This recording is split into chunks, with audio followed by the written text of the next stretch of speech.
Quantum computing is no longer a distant dream or a purely academic curiosity.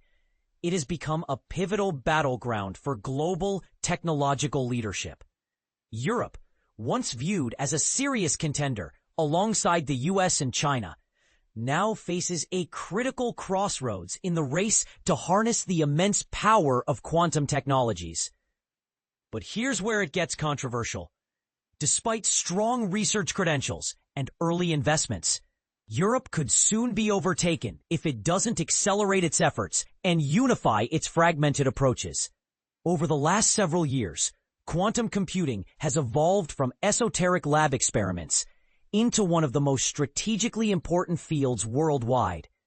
Europe has demonstrated it can compete, making significant strides and showing real promise in both academic research and early-stage technology companies.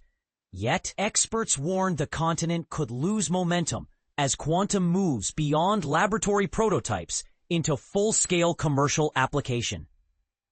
Jan Getz, co-founder of Finland's IQM Quantum Computers, highlights a critical issue. Compared to the US and China, Europe lacks the speed and focused, coordinated effort among member states needed for breakthrough progress. This fragmented approach may be Europe's Achilles heel in the quantum race. A recent report by the Massachusetts Institute of Technology, MIT, sheds light on the current dynamics. While Europe has been narrowing the gap with the US and China in fields such as research output, public funding, and commercialization, the challenge now is how to sustain and expand that progress. Quantum computers are expected to unlock unprecedented computational capabilities with vast commercial potential across sectors like pharmaceuticals, finance, and cybersecurity. This exciting prospect, however, comes with a warning. Europe must convert its early promise into lasting growth or risk falling behind. Simone Isagier-Barker, a product manager at UK startup New Quantum, notes, Europe isn't so much falling behind as it is entering a pivotal transition phase. The US and China are fierce competitors, but Europe boasts proven strengths and momentum in both research and commercialization. The key will be to stay committed and turn this groundwork into long-term leadership. So, what does the landscape look like in terms of investments and government support? European governments have historically taken quantum seriously. The UK initiated a national quantum technologies program back in 2013, investing over £1 billion, $1.34 billion. Just last year, the UK committed to a new quantum strategy with a budget of £2.5 billion, $3.36 billion, spread across the next decade. Similarly, the European Union launched a €1 billion, $1.16 billion, flagship quantum initiative in 2018. Several member states have their own programs as well. France has poured €1 billion into quantum efforts between 2021 and 2025, while the Netherlands has allocated more than €600 million through its National Growth Fund dedicated to this technology. Despite these impressive figures, these amounts still pale in comparison to China, which reportedly invested around $15 billion in quantum research and development. On the other hand, Europe's public funding is on par with the US, which initially set aside $1.2 billion in 2018 and is now considering an additional $2.7 billion over the next 5 years. When it comes to academic research, Europe stands tall, leading globally by producing 26% of all published papers on quantum computing between 2019 and 2023. This surpasses both the US and China, which accounted for 22% and 23% respectively. These robust research foundations, combined with strong public funding, have nurtured startups ready to make a commercial impact, explains Barker. Among Europe's thriving quantum startups are Pascal and Quandela in France, IQM Quantum Computers in Finland, and Oxford Quantum Circuits in the UK. According to the report, Europe offers 16 commercially available quantum processing units, QPUs, hardware essential for quantum computers. a count that matches the US. This is a major achievement, especially when compared to the AI sector, where Europe typically lags behind.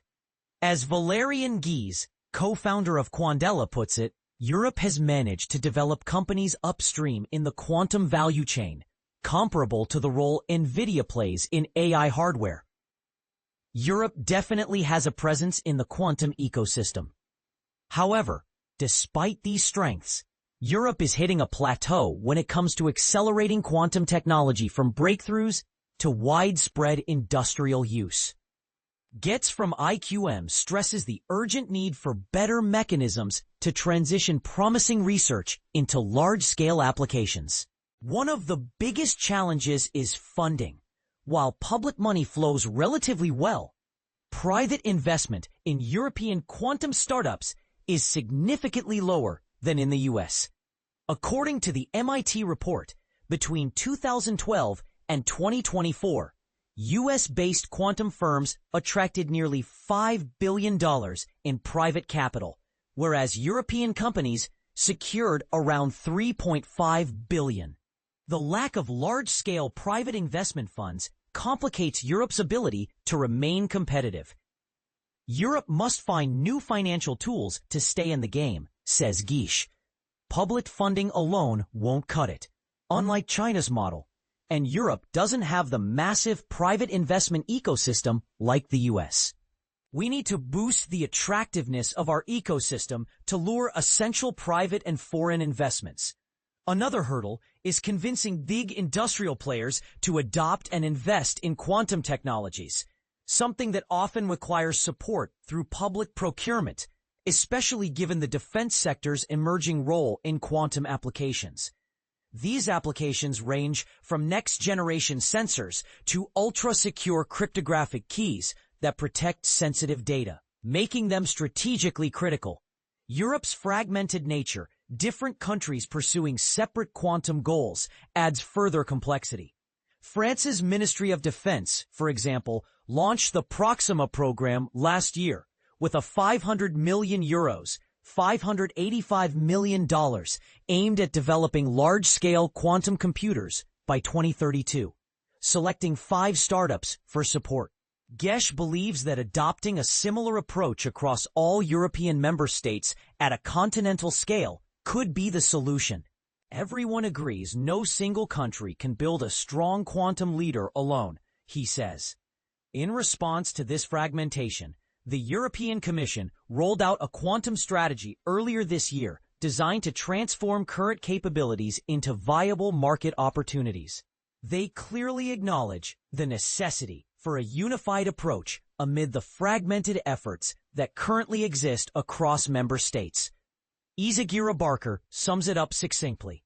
The risk of Europe falling behind is very real, not due to a shortage of talent or innovation, but because of inconsistent execution and lack of coherence.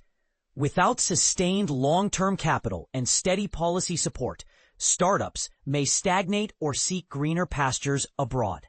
The crucial question Europe faces now is how to pool its considerable resources and harmonize national strategies to establish a cohesive ecosystem that supports quantum technologies, from research to commercialization.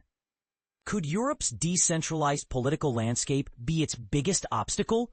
Or might it instead offer diverse strengths that, if properly coordinated, become the continent's secret weapon? What do you think? Is Europe capable of overcoming these challenges and becoming a true global quantum powerhouse? Or will fragmented efforts and funding gaps cause it to fall behind?